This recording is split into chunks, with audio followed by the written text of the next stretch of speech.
क्या भारत पर अब अमेरिका और नाटो के तमाम 32 देश मिल करके क्या आर्थिक सर्जिकल स्ट्राइक करने वाले हैं?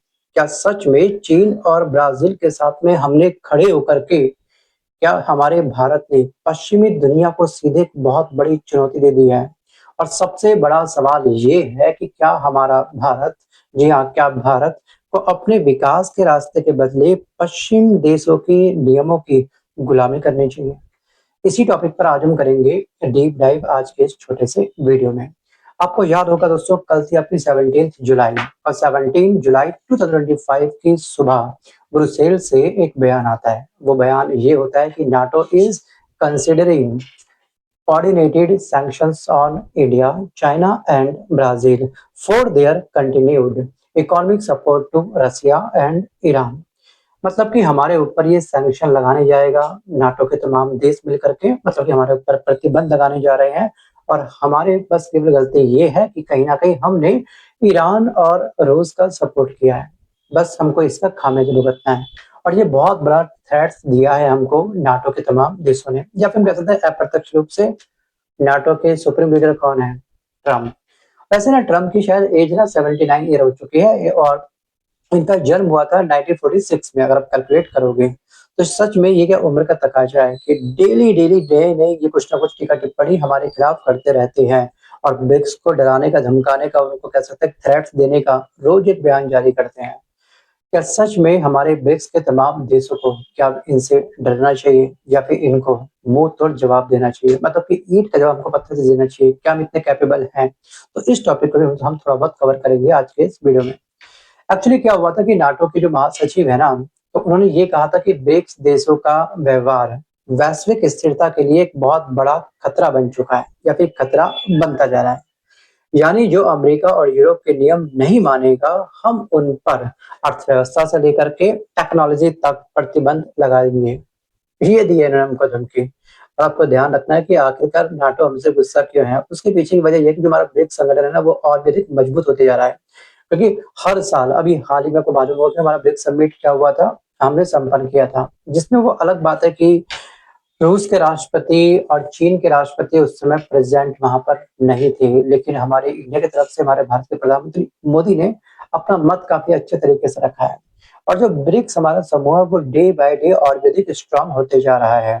जैसे आपको याद होगा कि हम इसमें हमने 9 नए देशों को शामिल किया है, जिसमें आपका ईरान है, आपका सऊदी अरब हो गया, यूएई हो गया, आपका इथोपिया हो गया, और देश इसमें शामिल होते हैं बैक टू बैक। अब ब्रिक्स का जो कुल जीडीपी का जो योगदान है वर्ल्ड के अंदर, वो है दोस्तों 30 ट्रिलियन डॉलर। वहीं पर जो विकसित देश हैं, विकसित देशों का दोस्तों समूह इसको हम बोलते हैं G7, उनके अब हम इक्वल आ चुके हैं। तो अब G7 के तमाम विकसित देशों को ये डर लग रहा है कि शायद विकासशील देश हमारे ऊपर भारी ना पड़ जाए आने वाले समय में, वैसे हम भारी पड़ रहे हैं। और इसी ब्रिक्स ने रूस से तेल खरीदना जारी कर दिया है। और ये सबसे ज्यादा बातें चुभ रही हैं डोनाल्ड ट्रंप को। आपको याद होगा कि भारत ने 2022 के मुकाबले 2024 में रूस से 9 गुना ज्यादा तेल खरीदा है। और अमेरिका का ये मानना था कि भारत जो तेल खरीदेगा वो हमसे बाय करे, बट हम उससे बाय नहीं कर रहे हैं। तुम्हें कुछ नहीं पता उस बड़ा सनत का कि वो बोल देगा कि इसमें मैं इतना टैरिफ मार दूंगा, उतना टैरिफ लगा दूंगा। अभी इनके ऊपर ना टैरिफ का जो भूत सवार है वो चलने दो। लेकिन अब एक चीज बताओ ना, कि हमारा ब्रिक्स संगठन है, हमारी खुद की मर्जी है कि हम आपस में व्यापार किस में करें। ठीक है, हम चाहे अपने वस्तु के बदले वस्तु का विनिमय करें या फिर अपनी करेंसी खुद लॉन्च करें। आपको याद होगा कि लास्ट ईयर इसी मंथ में, जून मंथ में ब्रिक्स समिट हुआ था, जिसमें हमारा खुद का विचार एक लंबे समय से चल रहा है कि हम लोग अपनी सेपरेट करेंसी लॉन्च कर देंगे। डॉलर का ना प्राइस लगातार बढ़ते जा रहा है और उसको उस करेंसी में व्यापार करके हम तमाम ब्रिक्स देशों को एक बहुत बड़ा लॉस होता है, राइट। और हम ये लॉस क्यों झेलेंगे भाई? अभी हम विकसित देश बने नहीं है, अभी विकासशील देश है। जहां से 2 पैसा बचेगा, जिस आइडिया से हम 2 पैसा अपना बचाएंगे, उस पैसे का हम यूज करेंगे अपने देश के विकास के लिए। तो तुरंत इसने क्या बोला था, नेक्स्ट डे ही ट्रंप ने एक धमकी दी थी कि अगर ब्रिक्स समूह तमाम देश मिलकर के अपनी करेंसी सेपरेट लॉन्च करते हैं या फिर हमारे डॉलर में व्यापार नहीं करते हैं, तो मैं उनके ऊपर 100% टैरिफ लगा दूंगा। ये धमकी हमको कई महीनों पहले मिल चुकी थी, 1 साल पहले मिल चुकी थी। तो दोस्तों, ये जो ट्रंप है ना, ये फेथफुली इंसान तो नहीं है, ये मेरा मानना है। बट इस पर आपका क्या विचार है, आप मुझे कमेंट जरूर करिएगा। रही बात दोस्तों उम्र के तकाजे की, तो ध्यान रखिएगा, जो बाइडेन की एज 82 थी और ट्रम्प की एज 79 है। तो किसका सबसे अधिक समय से पहले शॉर्ट सर्किट हो चुका है? उनका नाम आप मुझे कमेंट चाहो तो कर सकते हो। एक्चुअली क्या है ना कि देखिए, और दूसरी तरफ जो ब्राजील है, ब्राजील ने रूस के साथ में फर्टिलाइजर इंपोर्ट 60% इंक्रीज कर दिया। भारत ने अपना 9 गुना ज्यादा तेल खरीदना इससे स्टार्ट कर दिया है। सोचिए, और चीन रूस के सबसे बड़े हम कह सकते हैं ट्रेड पार्टनर के रूप में 2025 में $240 बिलियन का कारोबार कर चुका है। तो जाहिर है कि नाटो इस समय क्या हो गया, बिल्कुल बौखला चुका है, तिलमिला चुका है, बिल्कुल हम कह सकते हैं कि बोरा चुका है। अब यहाँ पे हम बात करते हैं कि आखिरकार ये सब सिनारियो के अंदर ये जो धमकी हमको दी गई है नाटो के महासचिव के द्वारा, अब हमें वास्तविक रूप से मजबूती से खड़ा होना चाहिए या फिर हमको बैकफुट पे जाना चाहिए? We have seen reports on the subject and are closely following the developments. Let me reiterate, and I've said this in the past as well, securing energy needs of our people is understandably an overriding priority for us. In this endeavor, we are guided by what is there on offer in the markets, as also by the prevailing global circumstances. We would particularly caution against any double standards on the matter. I think so आपको इनकी statement को सुनने के बाद आपको एक बात साफ साफ ये समझ में आ चुकी होगी कि भारत का साफ साफ ये स्टैंड है कि हम अपनी विदेश नीति किसी और के इशारे पर नहीं चलाने वाले, क्योंकि भारत ना अब सिर्फ हम कह सकते हैं कि नॉन अलाइंड मूवमेंट का पार्ट नहीं है, बल्कि अब हम लोग मल्टी अलाइंड डिप्लोमेसी का एक बहुत बड़ा हिस्सा बन चुके हैं। मई लास्ट मंथ 2025 में पीएम मोदी ने रूस, ईरान और ब्राजील के साथ मिलकर के साउथ इकोनॉमिक कॉरिडोर लॉन्च किया था, जो भारत को मध्य एशिया के साथ में जोड़ेगा। अगर हम लोग मध्य एशिया के साथ में जुड़ गए तो हमारा व्यापार और भी अधिक सशक्त होगा, इम्पोर्ट एक्सपोर्ट हमारा और भी क्या होगा, अधिक मजबूत होगा। ये पश्चिमी देश के लोग जो हमको धमकी दे रहे हैं, इनसे हमारा नाता क्या होगा, कुछ टाइम के बाद उसको बयान बोल सकते हैं, और यही डर इनको सताया जा रहा है। तो वैसे भारत का आज का जो विदेशी मुद्रा भंडार है ना, वो लगभग 655 अरब डॉलर पहुंच चुका है, जबकि 2024-25 की जीडीपी ग्रोथ हमारी रही है 6.5%, सॉरी 6.8%। सोचिए, मतलब कि भारत अब डरने की स्थिति में नहीं है, बल्कि डील करने की स्थिति में है। ये जो ट्रम्प इस समय कर रहे हैं ना, make America great again, America first, America first, तुम करो अमेरिका फर्स्ट तो कोई दिक्कत नहीं है, अगर हम इंडिया फर्स्ट करें तो आपको मिर्ची लग रही है, क्यों भाई, क्या दिक्कत है? केवल आपको राइट है क्या अपने देश का विकास करने का? और यहाँ पर हमारा भारत लगातार सशक्त हो रहा है। हाँ, वो कुछ फील्ड ऐसी है कि जहाँ पे हमको ध्यान देने की आवश्यकता है, खासतौर पर युवाओं की बेरोजगारी को लेकर के, किसानों की आत्महत्या को लेकर के, महिलाओं के जो ऊपर अत्याचार हो रहा है, लगातार जो केस बढ़ते जा रहे हैं, इस फील्ड में भी काम करने की बहुत अधिक आवश्यकता है। मैं आता हूँ वापस टॉपिक की तरफ। एक्चुअली 80% से ज्यादा ना क्रिटिकल जो हम कह सकते हैं कि सेमीकंडक्टर कंपोनेंट भारत अपना अमेरिका और यूरोप से क्या करता है, इंपोर्ट करता है।